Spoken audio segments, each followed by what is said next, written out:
Magandang umaga sa inyong lahat. Ako nga pala si Julius M. Arceo at ito ang aking presentasyon sa tauhan sa El Filibusterismo na mailintulad sa kilalang tao sa kasalukuyan. Ito ang una, Introduction. Sa makulay na kasaysayan ng Pilipinas, ang mga tauhang tulad ni Elias mula sa El Filibusterismo at Antonio Trillanes, isang modernong politiko, ay kumakatawan sa mga simbolo ng pakikibaka para sa katarungan at pagbabago. Sa presentasyon na ito, tatalakayin natin ang kanilang mga prinsipyo, nag-uugnay at ang kanilang mga advokasya sa paglaban sa mga isyu ng lipunan na nagbibigay inspirasyon sa mga mamamayan na ipaglaban ang kanilang mga karapatan at kabutihan ng bayan. Sino si Elias?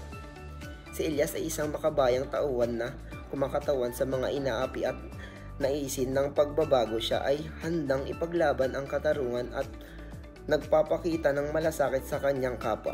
Ang mga prinsipyo niya ay nakatuon sa pagkakapantay-pantay ng karapatan ng mga mamamayan. Si Elias ay isang mahalagang tauhan na kumakatawan sa mga pagnanais ng mamamayan para sa katarungan sa kanyang mga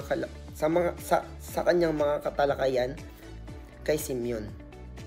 Naipapahayag niya ang kanyang mga pananaw hinggil sa mga reforma at ang pangangailangan para sa pagbabago sa lipunan, na nagbibigay inspirasyon sa mga mambabasa na muling pag-isipan ang mga kanilang papel sa lipunan.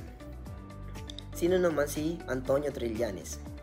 Si Antonio Trillanes ay isang dating senador na kilala sa kanyang mga laban para sa transparency at laban sa korupsyon.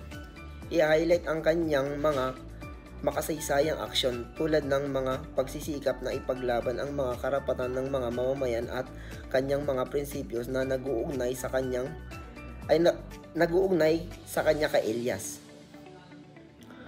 Ang kanilang pagkakatulad. Pareho sila naglalayon ipaglaban ang mga karapatan ng mamamayan. Si Elias laban sa katiwalian sa kanyang panahon at si Trillanes laban sa korupsyon sa gobyerno. 2. Ang dalawa ay naghangad ng makabuluhang pagbabago. Si Elias para sa reforma sa ilalim ng mga Kastila at si Trillanes para sa mga bagong batas at patakaran. 3. Nagsisilbing inspirasyon sila sa kanilang mga kababayan.